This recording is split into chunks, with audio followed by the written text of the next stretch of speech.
साथियों नमस्कार, नमो नमः। मैं सूर्य प्रकाश शास्त्री आज के ऑनलाइन वीडियो में एक बार फिर से आप सभी का हार्दिक स्वागत करता हूं।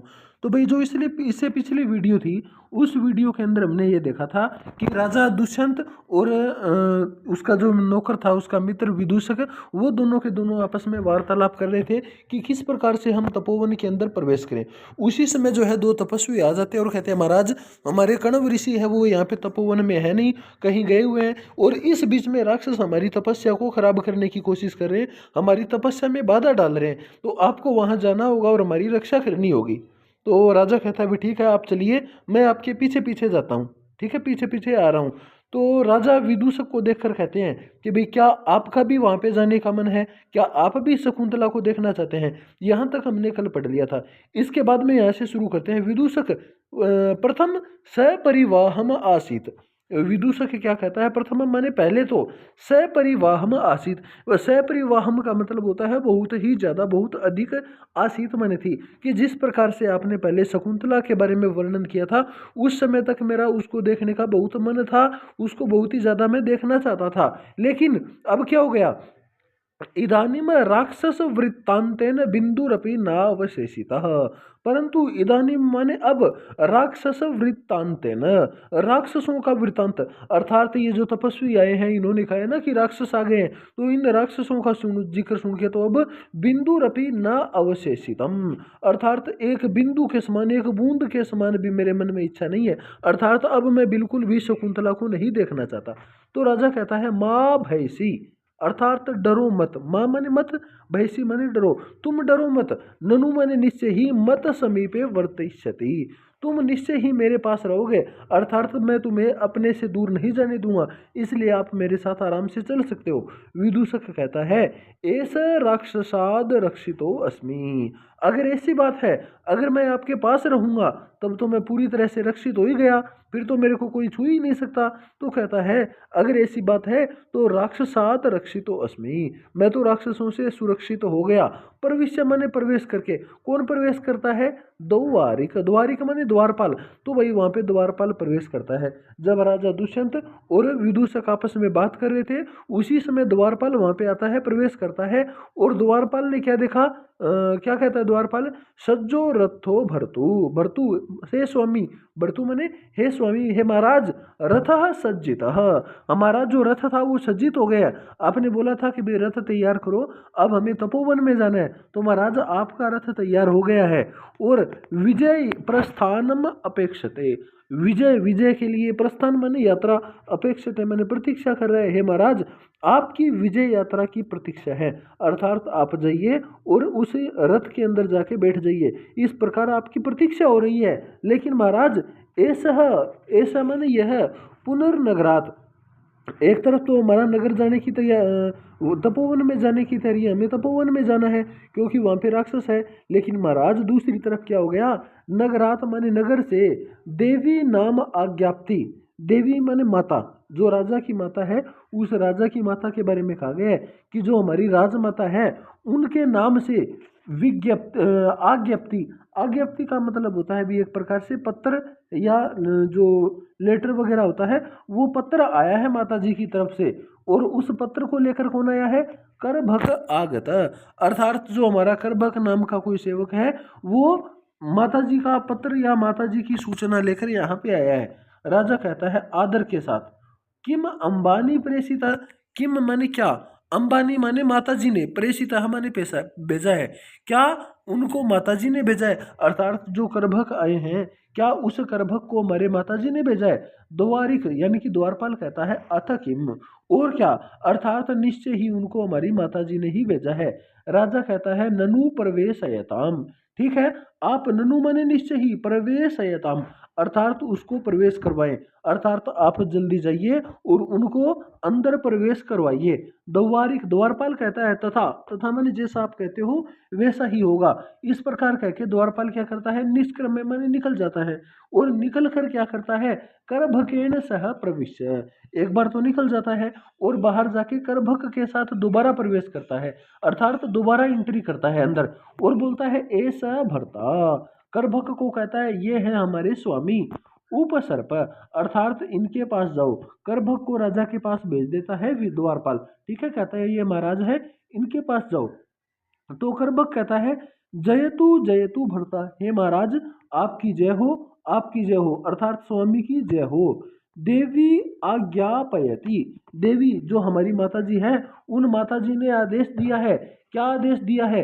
आगामिनी चतुर्थ दिवसे, आगामिनी माने आने वाले, चतुर्थ दिवस माने चौथे दिन। अब ये जो आगामी चतुर्थ दिवस है, इसके बारे में अलग अलग प्रकार की कहावतें हैं कि भाई जिस समय जो राजा है तपोवन में था, उससे आने वाली चतुर्थ दिन, यानी इसका मतलब ये भी हो सकता है कि भाई आज के बाद चौथे दिन पे कोई होने वाला है प्रवृत्त पारना।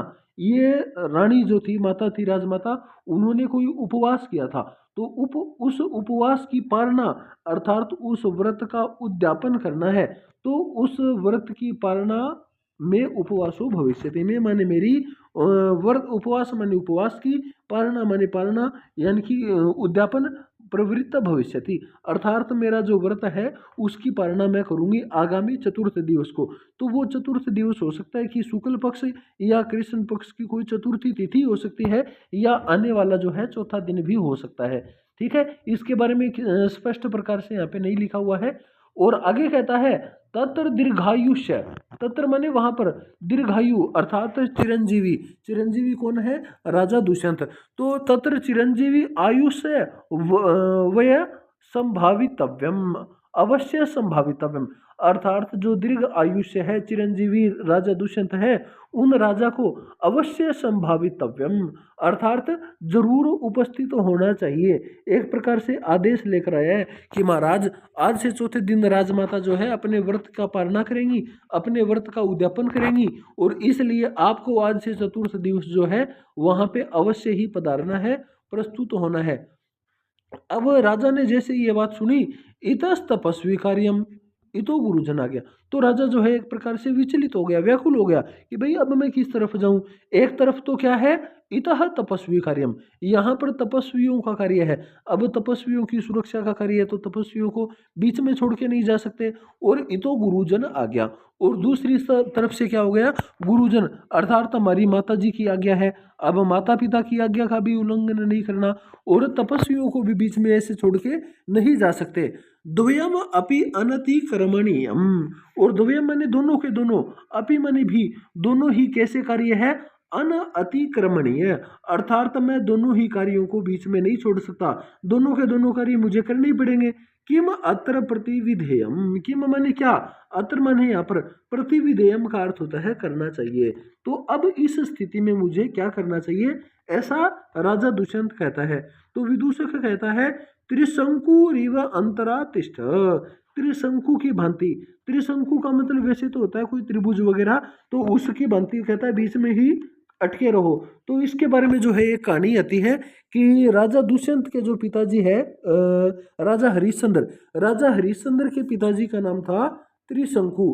तो उन्होंने ऋषि वशिष्ठ को कहा था कि भाई मैं अपने शरीर के साथ स्वर्ग में जाना चाहता हूँ, तो इस प्रार्थना को उन्होंने अस्वीकार कर दिया। तब ये इनके महर्षि वशिष्ठ के शत्रु यानी कि वाल्मीकि विश्वामित्र ऋषि के पास जाते हैं, और विश्वामित्र ऋषि को इन्होंने कहा कि भाई मैं अपने शरीर के साथ स्वर्ग में जाना चाहता हूँ। तो विश्वामित्र ने इनकी प्रार्थना को स्वीकार कर लिया और इनको शरीर के साथ स्वर्ग में भेज दिया। लेकिन स्वर्ग में जब ये शरीर के साथ गए तो वहाँ पे देवराज इंद्र अर्थात देवताओं के जो राजा इंद्र थे, उन्होंने इसको वापिस नीचे भेज दिया। तो जब विश्वामित्र जी को इस बात का पता चला तो उन्होंने त्रिशंकु को बीच में अर्थात एक तारा बना दिया और आकाश के अंदर ही लटका दिया। तो इसके बाद वो ना तो वापिस धरती पे आ पाए और ना ही ऊपर शरीर में जा पाए, स्वर्ग में जा पाए, यानी कि एक प्रकार से वो बीच में ही अटक के रह गए। तो इसलिए विदूषक कहता है कि तुम भी त्रिशंकु की भांति बीच में ठहर जाओ, ना तो तपस्वियों के पास जाओ और ना ही माता जी के पास, यानी कि तुम तो बीच के हो गए। तो राजा कहता है सत्यम आकुली भूतो अस्मि, सत्यम का मतलब होता है सचमुच, आकुली भूत माने व्याकुल, अस्मि हूँ, अर्थात हे मित्र मैं वास्तव में व्याकुल हूँ, बेचैन हो गया हूँ, मैं विचलित हो गया हूँ कि अब क्या करूँ। तो इसमें जो है किसी भी प्रकार की मजाक की बात नहीं है, मैं सचमुच विचलित हो गया हूँ, बताओ मैं क्या करूँ। एक श्लोक के माध्यम से राजा कहता है कृतयोर भिन्न देशत्वात् द्वैधी भवति मे मन पुरः प्रतिहत शैल श्रोत्र श्रोत्र वहो यथा। तो राजा कहता है कृत्य यो माने दो कार्य, कृत्य माने करने योग्य कार्य कितने हैं राजा के? दो कार्य है। एक कार्य तो हस्तिनापुर में है अर्थात नगर में है और दूसरा कार्य है तपोवन में। तो इन दोनों कार्यों का भिन्न देशत्वात्, देश का अर्थ होता है स्थान, भिन्न माने अलग अलग, इन दोनों कार्यों के जो स्थान है वो अलग अलग है और अलग अलग स्थान होने के कारण द्वैधी भवति में मन, अर्थात में मन माने मेरा मन, द्वैधी भवति अर्थात दो प्रकार का हो गया है। ठीक है कि अगर मान लो मेरे को तपोवन के अंदर ही दो अलग अलग जगह पे और जाना होता तो मैं चला जाता, और अगर हस्तिनापुर में मेरे को दो कार्य होते तो मैं वो भी कर देता। लेकिन यहाँ पर स्थिति कुछ ऐसी हो गई है जिसके कारण मुझे ना तो मैं हस्तिनापुर में रह सकता और ना ही नगर में, दोनों के जो स्थान है अलग अलग है, दूर दूर स्थान है। इस कारण से मेरा जो मन है वो द्विधी भवति अर्थात उहापोह स्थिति में हो गया है। उहापोह का मतलब मैं क्या करूं क्या ना करूं समझ में नहीं आ रहा, इस प्रकार की स्थिति में मेरा मन हो चुका है। उदाहरण के द्वारा राजा कहता है पुरह, पुरह माने सामने, प्रतिहत माने टकराने के कारण, शैल माने पर्वत। जब कोई नदी आती है या नहर कोई पानी वगैरह चलता है उसके सामने अचानक से कोई प्रतिहत शैल अर्थात कोई पर्वत की या किसी चट्टान की ठोकर लग जाए, प्रतिहत माने टकराव हो जाए, उसके कारण स्रोत, स्रोत माने झरना, स्रोत वहो तथा, स्रोत वह का मतलब होता है अलग अलग दिशाओं में बंट जाना। जिस प्रकार ये कोई नदी जा रही है और इसके सामने अगर ये कोई चट्टान आ जाएगी तो ये जो नदी है दो भागों में बंट जाएगी, एक नदी इस तरफ से जाने लग जाएगी और जो दूसरी नदी है वो चट्टान की दूसरी तरफ से अपना मार्ग बनाने की कोशिश करेगी। तो जिस प्रकार से चट्टान के साथ टक्कर होने के कारण नदी या स्रोत की या झरने की जो अलग अलग स्थिति हो जाती है, धाराएं बंट जाती है, उसी प्रकार जो है मेरी भी अब वही स्थिति हो गई है कि मैं क्या करूं, मेरे कुछ समझ में नहीं आ रहा। कुछ विचिंते, विचिंते माने सोचकर, राजा कुछ सोचकर कहता है सखे हे मित्र तुम अंबया पुत्र इति प्रतिगृहीता। हे मित्र तुम माने तुम, अंबया माने माता जी के द्वारा, पुत्र माने बेटा, इति प्रतिगृहीता अर्थात माता जी ने तुमको अपना पुत्र माना है, अपना बेटा माना है।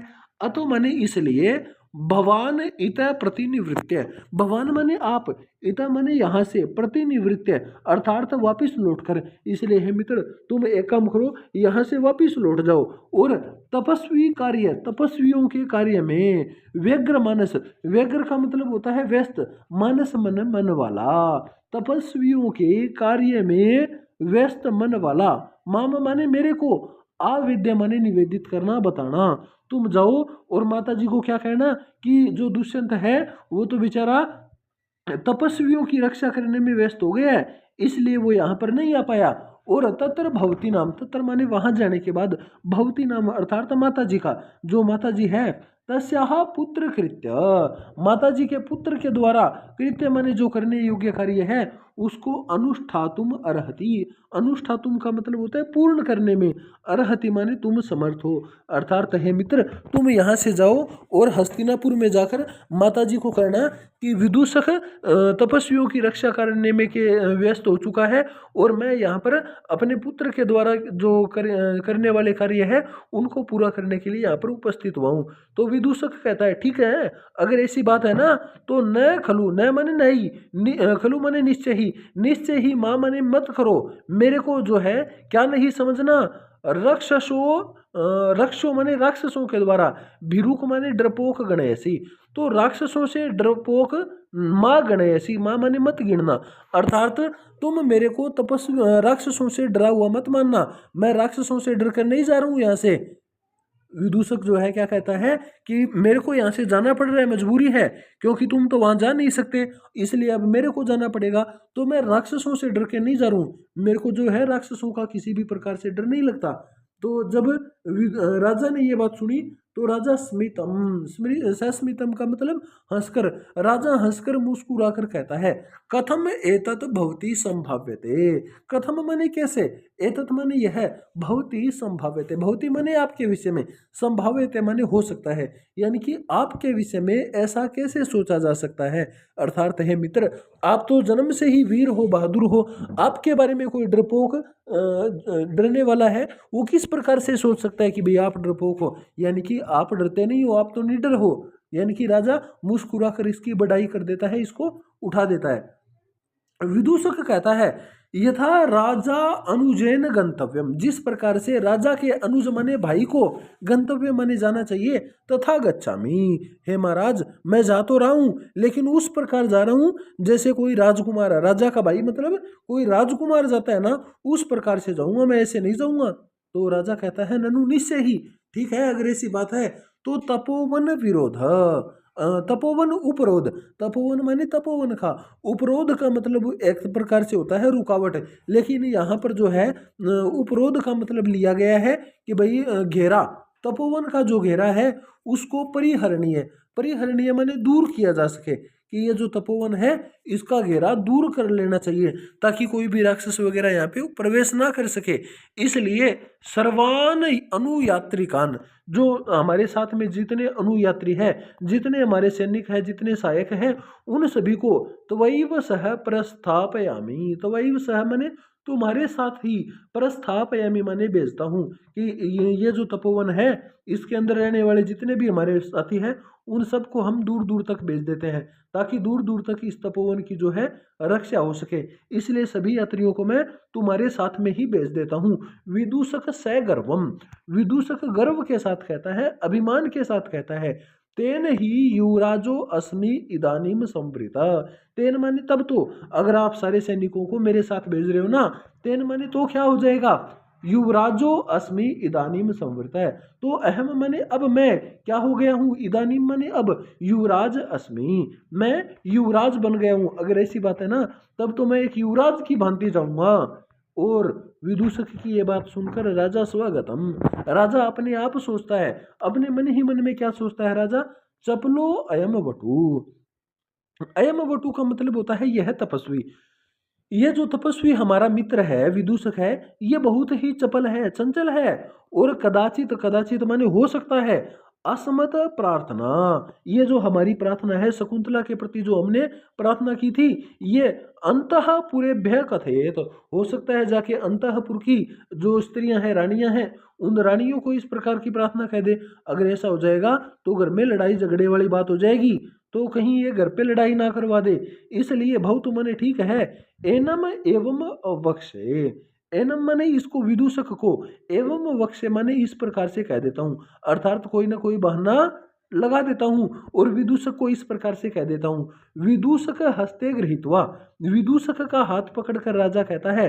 प्रकाशम, प्रकट होकर, प्रकट होकर, ये जो ऊपर वाली बात थी वो तो राजा अपने मन ही मन में सोच रहा था, अब प्रकाशम आगत्य कथयति, अर्थात स्पष्ट रूप से राजा कहता है, वयस्य, हे मित्र, ऋषि गौरव पद, गौरव ऋषि गौरवात, ऋषियों के गौरवात माने महानता के कारण, गच्छामि, कहाँ जा रहा हूँ, गच्छामि माने जा रहा हूँ, कहाँ जा रहा हूँ, आश्रम में जा रहा हूँ, ऋषियों की गौरवता के कारण, ऋषियों की महानता के कारण जो है मैं आश्रम में जा रहा हूँ। अगर ऋषियों की रक्षा करने का काम नहीं होता ना तो मैं वहां पे जाता ही नहीं।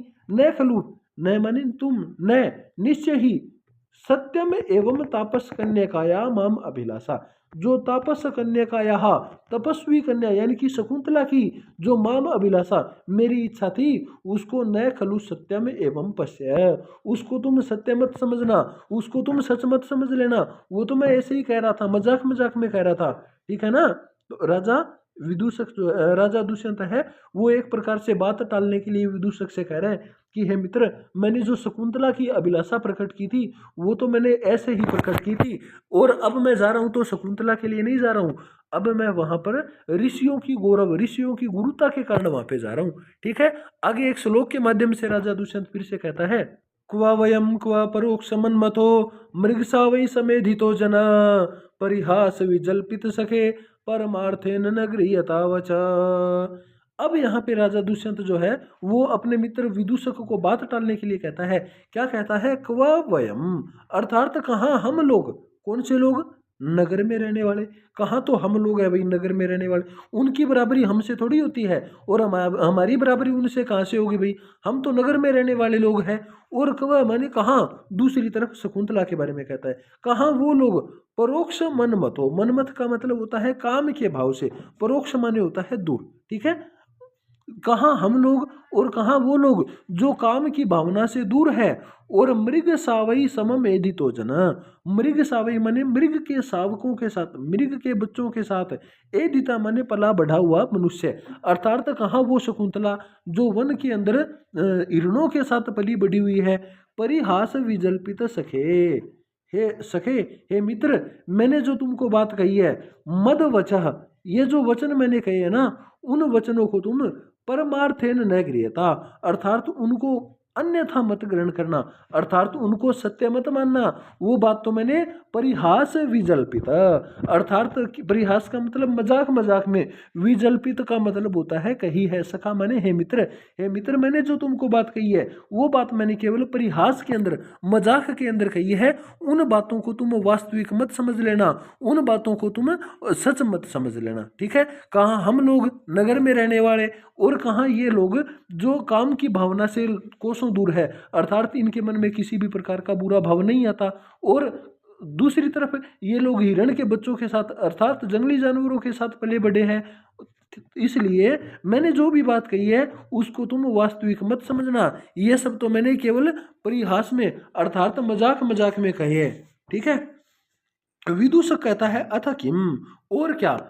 इस प्रकार से कहते हुए सर्वे निष्क्रांता, सभी लोग निकल जाते हैं। और यहाँ पे जो अपना जो दूसरा अंक है वो पूर्ण हो जाता है, कंप्लीट हो जाता है। इसके बाद आगे आएगा अपना तीसरा अंक, तो इस तीसरे अंक को हम पढ़ेंगे भाई अगली वीडियो में, ठीक है। तब तक के लिए वीडियो के साथ जरूर बने रहें, वीडियो को अंत तक पूरा देखिए। अगर वीडियो अच्छी लगे तो इसको ज़्यादा से ज़्यादा लाइक, शेयर और सब्सक्राइब जरूर करें, ठीक है भाई। धन्यवाद, अगली वीडियो के साथ मिलेंगे, तब तक के लिए नमो नमः, पुनर्मिलामः।